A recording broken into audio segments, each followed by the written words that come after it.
Hey guys, and welcome back to the Planners Who Profit podcast. This is the podcast for experienced event planners who are at the intermediate or the advanced levels, right? Who are ready to grow a more profitable business and plan more efficient events. I'm really excited about this podcast series and about all of the topics that we have so far. Now, if you're new to the podcast, I want to remind you that my name is Faye Shala. I'll be your host.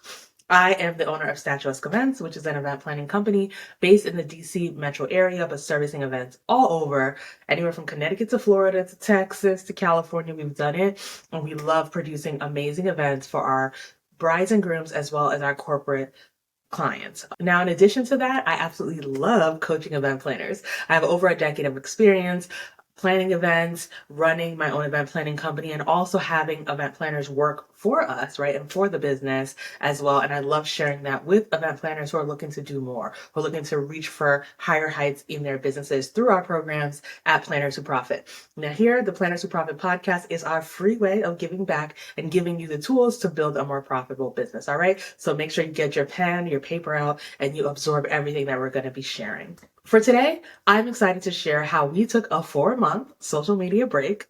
Yep, 4 whole months, but still continue to close event planning clients. And it's something that I've always been proud of. The fact that we don't rely on any one marketing source for our business.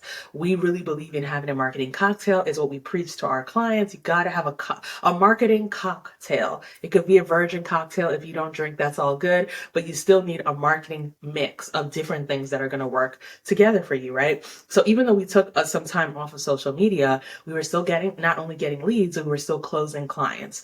And I think that this may be a relief to some of you who are like, oh, I feel like I'm just putting so much effort into social media. I need a break. You can take a break. We probably more so would recommend, taking a shorter break than what we did. We were doing a lot of, internal restructuring, and just for personal reasons, I decided to just let go of social media for a minute. But I love the fact that our business doesn't rely on any one marketing method, and I love sharing a little bit more about that. So after this break, I'm going to get a little bit more into what that looked like, why we took the break, and how we were able to continue closing clients during that period. All right, so we'll be back soon. Planners Who Profit Live is our annual event that celebrates event planners of all kinds every single year, and you absolutely cannot afford to miss it. All right, this is the event to come. Bring your friend, bring your assistant, bring your associate planner to really immerse yourself in next level thinking, next level strategies, and to get refreshed for your next event season. Visit plannerswhoprofitlive.com and register to join us for this event. The experience is phenomenal every single year. The community is truly next level, and the things that you learn are truly actionable. This is an investment both in yourself and in your business that you can't afford to miss out on, all right? So make sure that you come, bring your team, tell a friend, and we can't wait to see you in person at our very next Planners Who Profit Live. We can't wait to see you there. All right, welcome back, guys. I'm really excited about this topic. And, right before the break, I was talking about how getting clients from social media is not the end all be all. I want to expand on that a little bit more, right? Some of our clients who have made it into the 6-figure club, meaning that they've hit 6 figures in revenue in their business, did it with under 2,000 followers. Some of them did it with under 1,000, right? So a lot of us are spending energy on the wrong things. We are, for lack of a better term, we're chasing ego. We want other people to see people liking our posts. We want other people to see what we're doing. We want to prove ourselves to other people in the industry, instead of doing the work that's going to get us seen by our clients and doing the things that are going to bring money to our business, right? I always say that when it came to social media, some of the things that got me the fewest likes made me the most money, right? I always talk about that when I'm teaching in our program and everything, and it's true. And that doesn't mean everything should have no likes, of course not. But at a certain point, you have to realize that social media is not everything. It's not all about the ego. It's not about people seeing how many likes you have and how many followers and seeing you every day. Sometimes it's about other things, right? And that brings me back to the topic for today. Even though we took a break, we were still closing clients. We still have amazing clients, and they're ideal clients. They fit our profile of what we love to do, which is cross-cultural, multicultural events, modern. They're just amazing people as well, even though we took a long break from social media. So I believe that you should have a marketing cocktail or a marketing mocktail if you don't drink. You're right, a mix of different things in your marketing arsenal. But what I found to be the strongest things that you can, do that anybody can do are, of course, organic social media posts, in addition to search engine optimization, which is the main thing I want to talk about today. If you've never heard of search engine optimization, or if you've heard of SEO but you didn't really understand it, you thought you had to get another degree to understand what SEO is, let me break it down for you very simply. Search engine optimization is optimizing the website that you own to be findable on the internet for people, right? So when someone goes on Google search, Bing search, Yahoo search, whatever you choose to search with, no shade, right? Whether you go on Safari or whatever you're using to search, that you come up. The way you optimize your website is what affects what comes up in those search results. And I don't know about you, I'm not saying everybody's like this, but for me, when I'm searching on, let's say, Google or on any other website, I personally generally skip right past the ads and go to the first organic search, because I feel I want people who are good, not just people who paid for the top result.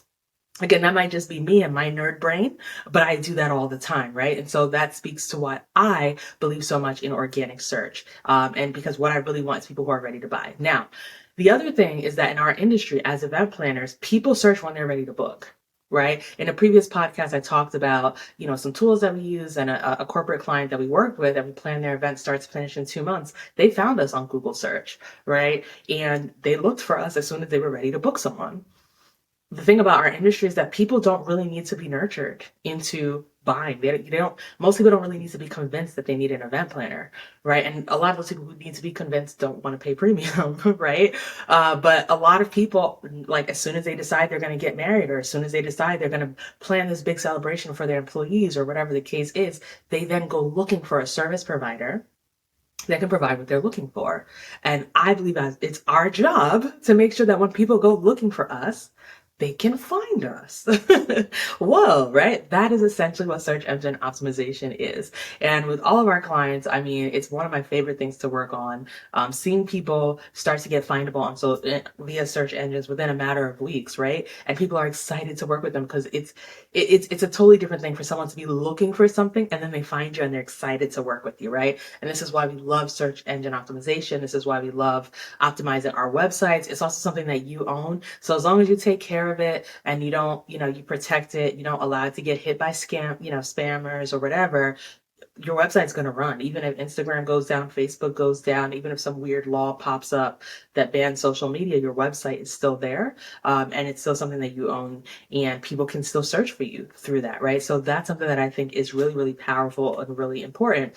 So that was a really big thing that we were doing there. Now, on that note, this is why being findable is so important to us, right? Because those people who are ready to pay premium, those people who know what they want, those people who are looking for something specific, and those people who are interested in what you do, whatever your special sauce is. People come to us saying they were looking for a multicultural event planner anywhere, or looking for, an event planner that understood a certain style to produce their big celebration, or whatever the case is, and they're able to find us, right? So whatever it is that you're good at, you want to make sure people can find you for that. And that is the whole goal of search engine optimization. All right. So in a second, I'm going to give you 3 keys for amazing search engine optimization. Give me about 30 seconds and I'll be right back with those 3 keys. If you're an event planner who does amazing work, I'm talking your family, your friends, and your clients tell you that you do an amazing job, and you bring everything across the finish line and plan the most beautiful events, but now you're ready to actually make real money in your business and pay yourself monthly, it's time for you to apply to join the Planners Who Profit Accelerator Program. This 6-month accelerator program gives you the tools that you need to hit your first $70,000 to $100,000 a year, even if you are still working a full-time job.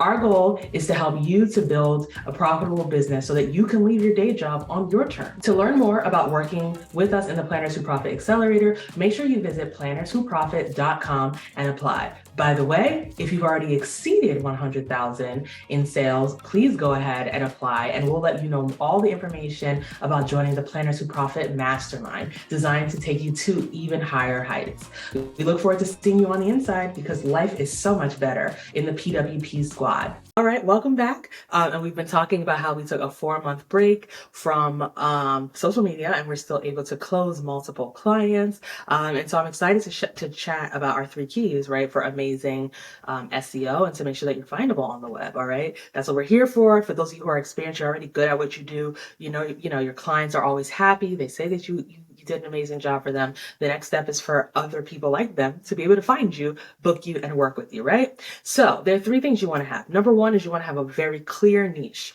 A lot of people don't like hearing this advice about niching down because they feel like they've heard it before, but a lot of people hear it and don't actually implement. So you need to have a clear niche. I keep saying, you want to make sure that people can find you for what you're good at, for what you specialize in. So you need to be able to clarify and say what that is briefly, in a way that someone can actually search for it and find it, right? It should not be a paragraph.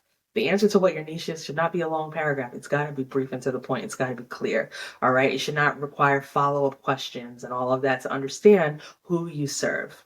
Right. So that is one thing that's really important, right? For you to, for any of this to matter, because again, you have to remember humans are searching for this, right? Now, number 2, you want to make sure that you remember that people are not searching for you on the internet, right? There are very few people who are going on the internet and searching for facial art, or going on the internet and searching for statuesque events.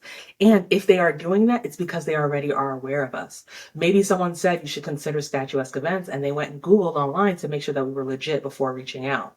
That's fine. But you know what that also means? It means that they did not discover me on Google search. That was a referral. Right? So a lot of us are optimized for the name of our business, right? But no one's searching for that unless they already knew who you were, which meant that your website's not, is not generating its own leads. One of the biggest principles that I believe, when I'm working with clients, when I'm working with people, is that your website should be self-marketing. Your website is not this thing that you build over here and then you got to scream about on social media for 3 years, right? It should work for you. Like, it should be generating leads for you. People should be able to find it without ads, right? A self-marketing website. And that's when you really understand that very few people are searching for you, except for your aunt or your mom, or, someone who's doing research on you. Very few people are searching for the name of your business. You want to make sure that people can find you for what you do, not just the name of your business. Right. And that also is a little bit of an ego check, but it's important, and it's true of all of us. Right. And then last but not least, remember that there's a human on the other side. A lot of people focus so much on SEO, and I want to talk to the algorithm, and I want to talk to Google, forgetting that a human being is still going to see your website at the end of the day. And they need to see something that is intriguing for them to click, intriguing for them to inquire, intriguing for them to want to work with you, right? It's not just about getting on the first page. It's about getting in front of people and them actually wanting to talk to you. And this is why I always say that search engine optimization is equal parts a science and an art, right? It's not just the science. It's not just throwing a whole bunch of keywords on a page. You also have to have the art of speaking to people in a language that they understand, in a language that gets them excited, and a language that helps them to understand that you are the answer to their problem, right? All of these are the keys, my 3 keys for search engine optimization. Like, I really hope you took those notes. Rewind if you need to. Those are the keys, right, to amazing search engine optimization. So in just about a minute or 2, I'll be back with our final segment before we wrap up for today. If you've been enjoying this podcast, it is time for you to join the PWP squad. And you can do that today 100% free. Visit PWP Workshop, and that'll give you everything that you need to sign up for our vault of free trainings on marketing, sales, and systems designed to get you started on your journey to your first 100K in business. So I am back, and I just wanted to, leave you with a few closing thoughts. The truth of the matter is, like I said, search engine optimization is equal parts of science and an art, right? Like, it takes both. But I will say that it doesn't require you to go back and get another degree. I was speaking to, to someone, and they were like, the way people talk about search engine optimization, I just feel like I got to go to school, get another job. I got to do this and that. And I'm like, actually, not necessarily. The best thing you could do is work with someone with proven results in your industry and getting results, right? Like, we help people to get results within a matter of weeks, right? Within a matter of weeks, people are getting not just hits, but leads, like actual leads into their business. I always say we don't really measure like website visits. We don't like say, okay, I'm going to teach you this, and then I want you to track your Google Analytics, and then I want to post on social media that I helped you double your website hits. That's not really necessarily the thing I'm after. What I'm after is how many leads you're getting. And really how many bookings you're getting as well, of course, but closing a client is tied to your sales, but getting a lead is tied to your marketing, right? Once somebody inquires of your service, you've done it. You get an A+, right, in marketing. You're already past the marketing thing, and that now you move into sales work, right, which we'll talk about in a future podcast. But that's when you move into the sales part of the process, and then the sales process is to take the person from interested to booked, right? But marketing is done well once you get the inquiry. So we measure, like we can base how well our clients' SEO is going by the number of inquiries they're getting, and also, of course, their rankings online. And that's something that, we're able to help people to do. Also, I want you to know that,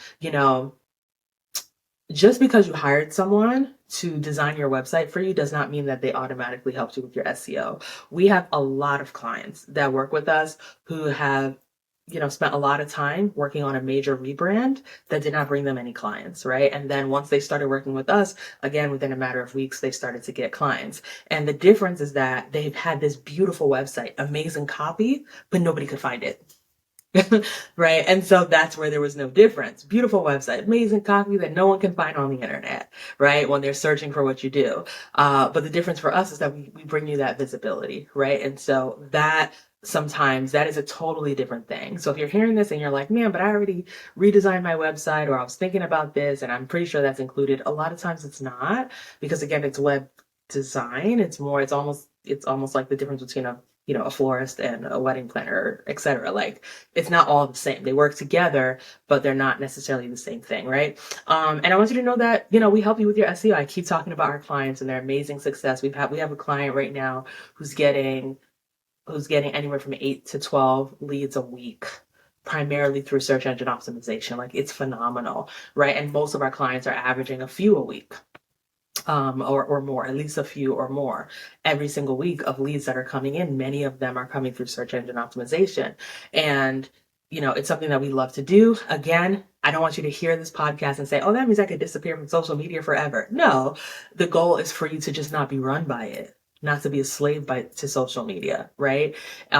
Because I still believe you need a cocktail, right, to stay competitive and all of that. And let's not forget that a lot of people who do search for you on search engines will still go back to your Instagram and just to see your most recent work. So it still helps to stay active there, right?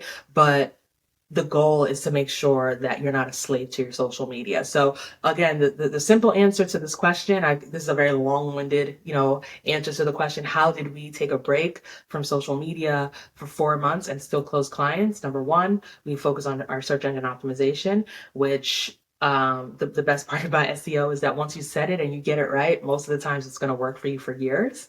So our search engine optimization helped us. We also have a solid sales process, right? So once we got the lead, the lead event planners on our team met with those clients, and afterwards they fell in love. They were ready to move forward, and we actually have a few of those weddings coming up very soon, with some pretty happy clients, right? So that is pretty much how, even though we took a break, we were still able to close clients during that period, right? We are off the break now because, like I said, I don't necessarily recommend that anyone just completely discard social media. But that is something that I wanted to share. I wanted everyone to know that social media is not everything. A lot of times in our industry, people kind of think that marketing and social media are synonymous. When I'm like, oh, let's talk about your marketing, the first thing a lot of people say is, oh, I haven't posted in a while, or I don't know what to post, or I hate Instagram. And it's like, okay, There are other ways to market than that, right? And like I said, the best ways to market to get higher end clients is definitely search engine optimization, and of course, yes, organic search. But even with when it comes to search to organic social media, there's a degree of search engine optimization within there. We actually did still get a couple leads through Instagram, even though we hadn't posted in a while, because we're using the right hashtags, because we're using the right other tags, we're using the right things so that people can still find us, right? So instead of just trying to go viral in the next 6 hours, sometimes it's about building content that works together and that is cohesive and allows people who discover your page to want to stay and want to work with you. There's just so much more to marketing than just throwing something out there and praying that it goes viral. Sometimes it's more about building a portfolio that people love and people want to be a part of. So that's all the stuff that we love to share. We love to help people understand. But really, if you're like, man, I'm feeling kind of burnt and I want to take a break, or I want to make sure that I have another way of getting leads besides social media, like hey, consider working with us. We'll help you with that and so many other things. But it really comes down to being findable and then also having an amazing sales process that takes people from books once they become a lead. All right. So I hope this has been helpful. This has been phenomenal. Like usual, y'all already know the drill. If you're watching on YouTube, leave a comment. Let us know how you felt about this. Let us know if there's something else you want to learn. Make sure you like the video. If you're watching on another platform or listening on another platform, make sure you subscribe. Make sure you send this to someone who could use it. And also, if you have any feedback for us, find us at Planners Who Profit on Instagram or at Planners Who Profit on Facebook and send us a DM. We'd love to hear your feedback and just chat with you more. All right. Because we always love connecting with our podcast friends. So I hope you've enjoyed this. We can't wait to see you again in another episode. But till then, ciao and have a very eventful week.